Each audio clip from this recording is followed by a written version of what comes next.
আমরা অনেকে বোয়াল মাছ খেতে চাই না, কিন্তু এইভাবে একবার বোয়াল মাছ রান্না করলে এই স্বাদ জীবনে ভুলে থাকতে পারবেন না। বারবার এভাবে রান্না করে খাবেন। বোয়াল মাছ রান্না করার জন্য এখানে আমি 5 পিস বোয়াল মাছ নিয়েছি, আর এই 5 পিস বোয়াল মাছ আমি ভালোভাবে ভেজে নিব। সে কারণে আগে প্রথমে মেরিনেট করে নেব।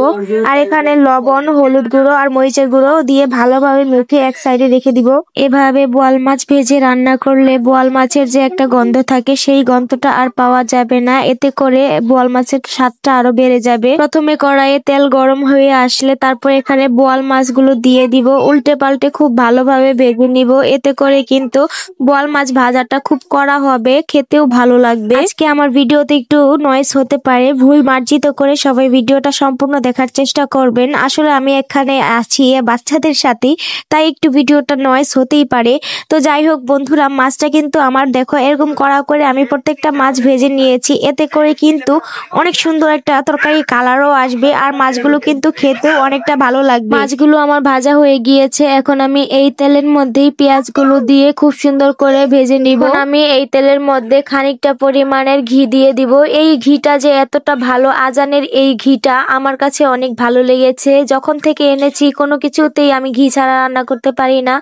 এই ঘিটা আমি এই বোয়াল মাছে এখন দিয়ে দিব, অনেক সুন্দর একটা ফ্লেভার আসবে। এইভাবে আমার মতো করে বোয়াল মাছ রান্না করে দেখো কতটা মজা লাগবে, অনেকটা স্বাদ বাড়িয়ে দেয় এরকম করে রান্না করলে। অনেকে হয়তো বোয়াল মাছ খেতে চায় না, তাদের জন্য আমার এই রেসিপিটা। এখানে আমি খানিকটা বাটা মশলা অ্যাড করব। তো এখানে প্রথমে আমি 1 টেবিল চামচ রসুন বাটা, 1/2 টেবিল চামচ আদা বাটা দিয়ে তেলের সাথে ভালোভাবে কষিয়ে নেব। এরপর এখানে আমি একটু পানি দিব যাতে বাকি মশলাগুলো পুড়ে না যায়, সে কারণে। এখন এখানে আমি পরিমাণ মতো হলুদ দিব 2 চামচ, আর এখানে আমি ঝাল রাখবো একটু, সে কারণে 3 চামচের মতো মরিচের গুঁড়ো দিব। এতে করে বোয়াল মাছের এই তরকারিটা মানে ভুনাটা খেতে অনেক মজা লাগবে।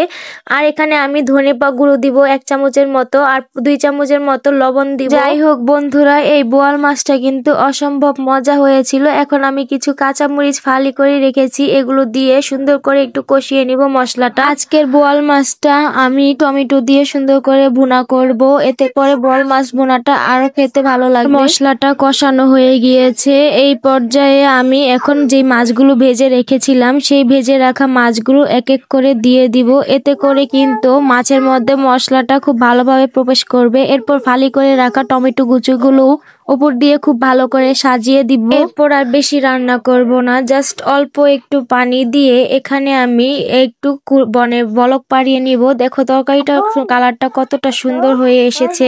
আর এরকম করে কিন্তু রান্না করলে অসম্ভব মজা লাগে এই বোয়াল মাছের ভুনাটা। তোমরাও কিন্তু বাসায় একদিন চেষ্টা করে দেখতে পারো। জাস্ট একবার কালারটা দেখো কতটা সুন্দর একটা কালার এসেছে। এর পর্যায়ে আমি আরো একটু ঘি দিয়ে দিব উপর দিয়ে। এতে করে কিন্তু শেষ পর্যায়ে ঘিটা দিলে অনেক সুন্দর একটা ফ্লেভার আসবে। আর দেখো বন্ধুরা কতটা সুন্দর হয়েছে এই তরকারি কালারটা। তো বন্ধুরা, তোমাদের কাছে আমার রেসিপিটা কেমন লেগেছে, বোয়াল মাছের এই রেসিপিটা ভুনাটা? যদি ভালো লেগে থাকে আমার পেজটা ফলো করে দিও, আর সবাই আমার সাথে থাকবে। আল্লাহ হাফেজ।